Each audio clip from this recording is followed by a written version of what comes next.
एक चिता जल रही है। उसके सामने एक बाप बैठा हुआ है हाथ जोड़कर और अपनी बेटी से माफ़ी मांग रहा है। ये चिता थी आयुषी की।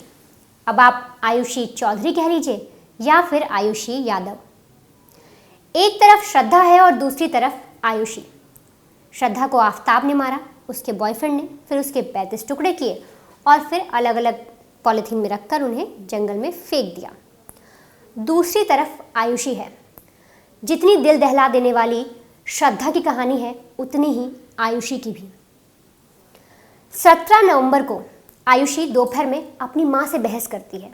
वो अपनी माँ से कहती है कि माँ, मैंने छत्रपाल चौधरी से शादी कर ली है आर्य समाज मंदिर में। अब मैं यहाँ नहीं रह सकती, मुझे अपने पति के साथ रहना है। माँ बेटी को समझाती है कि लड़का दूसरी जाति का है, हमारी बदनामी हो जाएगी, ये सब मत कर। आयुषी अपनी बात पर अड़ी रहती है, वो जिद करती है। काफ़ी देर तक घर में गहमा गहमी रहती है। माँ और बेटी के बीच तीखी बहस होती है, जिसके बाद माँ परेशान हो जाती है और आयुषी के पापा को कॉल करती है।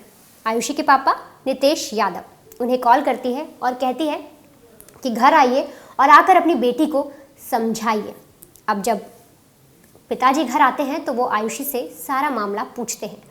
आयुषी उस वक्त भी गुस्से में होती है और बताती है कि मैं छत्रपाल से प्यार करती हूँ और मैंने 1 साल पहले ही आर्य समाज मंदिर में उससे शादी कर ली है, लेकिन मैं इतने दिनों तक अपने घर पर रह रही थी और अब मैं बालिग हूँ, मैं अपने पति के साथ रहना चाहती हूँ। इस पर पिता गुस्से से तमतमा जाते हैं। वो आयुषी से कहते हैं कि तुम्हें हमने बचपन से पढ़ाया, पाला पोसा और तुम्हें हमारे प्यार की कद्र नहीं। आयुषी कहती है कि आप लोग को समझते नहीं, मैं उस लड़के से प्यार करती हूँ, मैंने आप लोगों की वजह से उससे छुप छुप के शादी की और अब मैं उसके साथ रहना चाहती हूँ। आयुषी यहाँ तक अपने पिता से ये तक कह डालती है कि मैं अब आपकी बेटी नहीं, छत्रपाल की पत्नी हूँ। लगातार बहस होती है। बाप बेटी को जो समझाने की कोशिश भी करता है कि तुम गलत कर रही हो, तुमने ऐसे शादी नहीं करनी चाहिए थी, वो लड़का दूसरी जाति का है। बात इतनी आक्रामक हो जाती है और पिता इतने आक्रोश में आ जाते हैं कि तुरंत अपनी सर्विस रिवॉल्वर निकालते हैं और आयुषी की छाती पर 2 गोलियां दाग देते हैं। जैसे ही वो गोली चलाते हैं, आयुषी की मौके पर ही मौत हो जाती है। अब घर में माँ और बाप दोनों परेशान हो जाते हैं। वो आयुषी को उठाते हैं, गले लगाते हैं, रोते हैं, चीखते हैं, क्योंकि उनके हाथों एक अपराध हो गया, अपनी ही बेटी का उन्होंने कत्ल कर दिया। अब 12 घंटे बीतते हैं। पिता सोचता है किस तरीके से अब इस बात को दबाया जाए, आयुषी की मौत का राज छुपाया जाए। तो 18 नवंबर की जो रात है उसमें करीब 3:30 बजे के आसपास वो आयुषी को एक बैग में बंद करते हैं। बैग आयुषी के भाई का ट्रैवल बैग था, उसमें आयुषी को बंद करते हैं। लेकिन उससे पहले पास की दुकान पर जाकर वो एक बड़ी पॉलीथीन लाते हैं।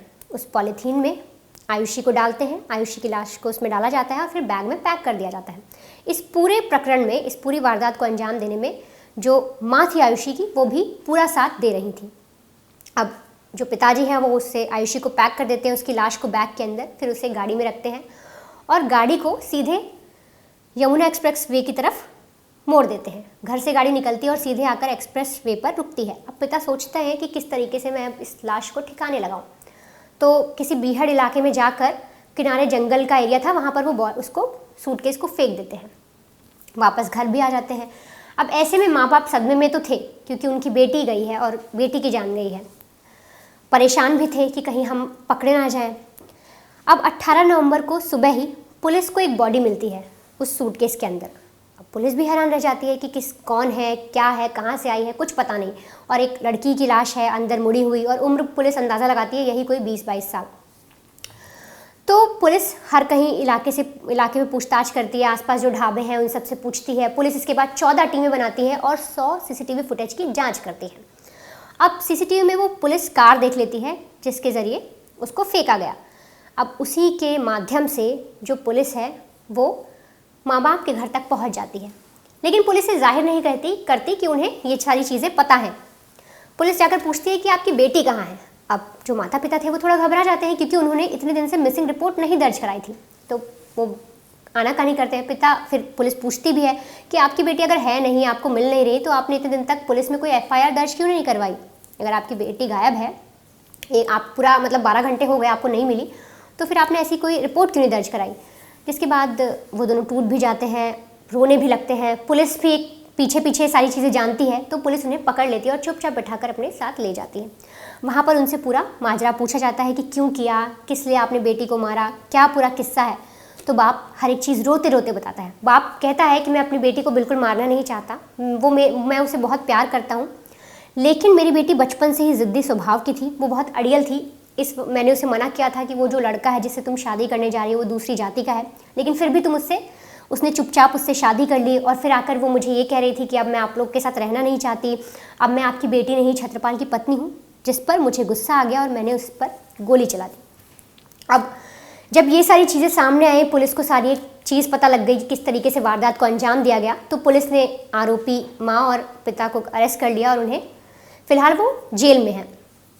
जेल में भी जब हमने बात करने की कोशिश की, हमने जब पुलिस वालों से पूछा, तो ये पता चला कि उनकी हालत ठीक नहीं है, वो अभी भी सदमे में है, अभी भी रो रहे हैं। पिता का ये कहना है कि उसने गलती की है, उसे उस चीज़ का पछतावा है, पर गुस्से में उसने इस तरीके का कदम उठा लिया और अपनी ही बेटी को मार दिया। लेकिन अब जो ये दोनों केस हैं, अगर आप इन्हें देखें, श्रद्धा और आयुषी दोनों ने ही अपने पिता के खिलाफ गए। दोनों ने, श्रद्धा ने कहा कि अब मैं आपके साथ रहना नहीं चाहती, मैं बड़ी हो गई हूँ, वो अपने बॉयफ्रेंड के पास चली गई और वहीं से उसे धोखा मिल गया। और दूसरी तरफ आयुषी, जिसने भी ऐसा ही कुछ एक कदम उठाया, लेकिन उसे अपने पिता, जो उसके पिता हैं, उन्होंने ही मौत के घाट उतार दिया।